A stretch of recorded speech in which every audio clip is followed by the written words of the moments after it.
Mic is off. I'm sorry, you have exceeded your time, ji. Thank you very much.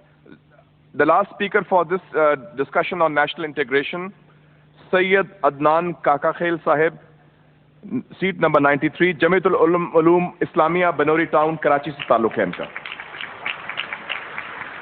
Jamia उलूमुल Islamia Binori town Karachi.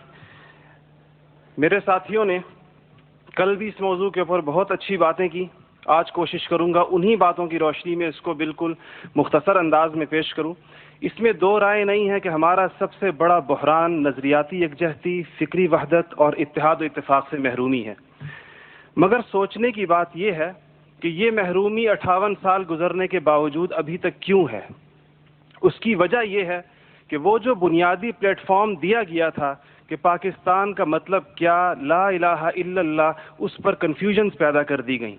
एक सोचे समझे मंसूबे के तहत अभी तक पूछा जा रहा है कि पाकिस्तान क्यों बनाया गया था, कायद का विजन क्या था. क्या ये चीज़ें बहुत क्लियर नहीं हैं? और क्या इस सवाल का जवाब मैं या आप दे सकते हैं या वो नस्ल दे सकती है जिसने तख्लीक पाकिस्तान के खाके में अपने खून से रंग भरा था.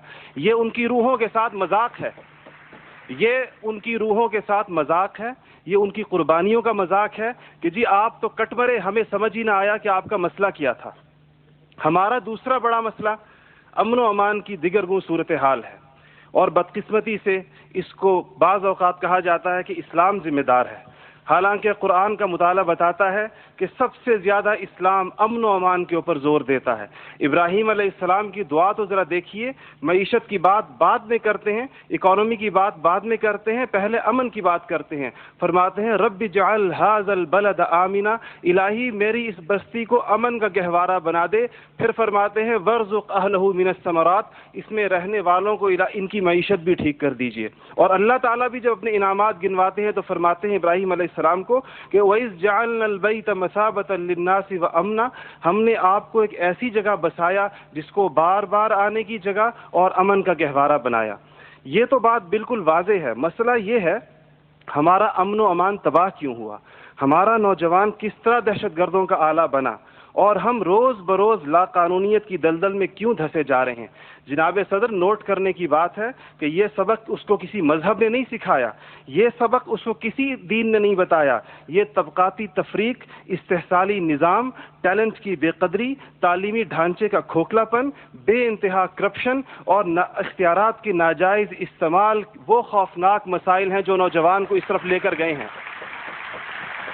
आप ये मसाइल हल कर दीजिए, आप ये मसाइल हल कर दीजिए, फिर देखिए ये नौजवान दहशतगर्द है या अमन पसंद है.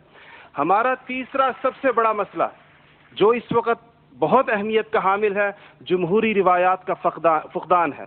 हम अभी तक हकीकी जमहूरी कल्चर और अवामी मैंडेट के एहतराम के माहौल को पैदा करने में नाकाम रहे हैं. टूटती बनती असम्बलियों, इंतखाबी धांधलियों और जनाब सदर अहम कौमी मसाइल में पार्लियामेंट को बाईपास करने की रिवायात ने अवाम का एतमाद मौजूदा पॉलिटिकल सिस्टम से उठा दिया है. इसके लिए हमें अपने उस पड़ोसी मुल्क से सबक सीखना चाहिए जहां से मुशाहिद साहब तशरीफ़ लाए हैं और आप अनकरीब जाने वाले हैं. उनकी और हमारी तारीख़ आज़ादी एक ही है. उनको और हमको हमें और उनको एक जितना वक्त मिला है, मगर उन्होंने अपने यहाँ जमहूरी अक़दार को इतना मजबूत कर दिया है कि हुकूमत कितनी नाकाम साबित क्यों ना हो जाए, कोई भी उस्ताद टूट पड़े, ये नहीं हो सकता कि फ़ौज बैरकों से निकले इक़्तिदार में आकर बैठ जाए. इसी तरह जनाब सदर, मैं ये समझता हूँ कि आज इस हॉल में लगी हुई कायद की तस्वीर आपसे पूछ रही है, आगे आप खड़े हुए हैं कि जनरल तुम तो सरहदों के रखवाले हो, तुमको ईवान इक़्तिदार की राह किसने दिखाई है. और जनाब आला, हमारा तीसरा सबसे बड़ा मसला एलीट क्लास इकोनॉमी है. आपके आदादो शुमार के जादूगर कह रहे हैं कि मईशत तरक्की कर रही है, ज़र मुबादला के ज़खायर बढ़ रहे हैं, कर्ज़े कम हो गए हैं, कशकोल टूट गई है. आप बार बार कहते हैं पहले हम मांगने जाते थे, अब हम देने जाते हैं. और अवाम हैरान है कि खुदाया क्या माजरा है. मईशत तरक्की कर रही है, गरीब का चूल्हा बुझ रहा है, ज़र मुबादला के ज़खायर बढ़ रहे हैं, पेट्रोल की कीमतें आसमान से बातें कर रही हैं, रुपए की روپے کی قیمت ڈی ویلیو ہوتے ہوتے کہاں آ کھڑی ہوئی ہے. اور اس کے بعد ایک اور بات جناب صدر، آپ نے کہا کہ بسنت منانے سے کچھ نہیں ہوتا. اسلام تفریح سے ہرگز منع نہیں کرتا، بلکہ صحت مند تفریح کی حوصلہ افزائی کرتا ہے، مگر خدارا محروموں لاچاروں کی آرزوؤں کے مزار پر دھما چوکڑی نہ مچائی جائے. دیکھیں اسلام یہ کہتا ہے اگر ایک گھر کے اندر ایک عجیب تاثر ہے، ٹھیک ہے لوگ انفرادی طور پہ پتنگ اڑائیں، کوئی اس کو حرام نہیں کہتا، مگر جب ایک غریب دیکھتا ہے کہ میرے پیٹ میں روٹی نہیں، میرا صدر پتنگ بازی کر رہا ہے، تو وہ یوں سمجھتا ہے کہ ہمارے درمیان کوئی گیپ ہے. آپ بالکل وہ سمجھتا ہے. غریب کہتا ہے کہ میں غریب دیکھتا ہے، غریب آپ کو اس کے احساسات کا بالکل اس طرح لگتا ہے ایک گھر کے اندر میت پڑی ہو اور آپ دوسرے گھر کے اندر ڈرم بجائیں کہ میں تو آزاد ہوں، غم تو تمہارا ہے میرا نہیں ہے.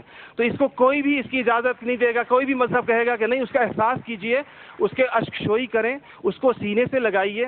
اس کے علاوہ جناب صدر ایک بہت اہم بات جو ہم محسوس کرتے ہیں کہ بعض مسائل آپ کے لہجے کی کرختی کی وجہ سے خراب ہوتے ہیں. آپ بلوچستان کے عوام سے کہتے ہیں تمہیں ہم وہاں سے ہٹ کریں گے، تمہیں پتہ ہی نہیں چلے گا ہم نے تمہیں کہاں سے ہٹ کیا ہے. یہ چیزیں آپ قوم کے بڑے ہیں، آپ کو بالکل قوم سے اس انداز میں گفتگو کرنی چاہیے جس طرح آپ اپنے بیٹے بلال سے گفتگو کرتے ہیں. آپ کو اس کے جناب صدر آپ کا لہجہ جو ہے، وردی کی بات میری بہن نے کی، وردی کی بات تو آپ نے خود 14 کروڑ عوام سے کہا تھا میں 31 دسمبر کو اتار دوں گا، پھر قوم کے وسیع تر مفاد میں آپ وعدے سے مکر گئے. تھینک یو جی، شکریہ، مہربانی، تھینک یو. آپ کا ٹائم ہو گیا ہو جی.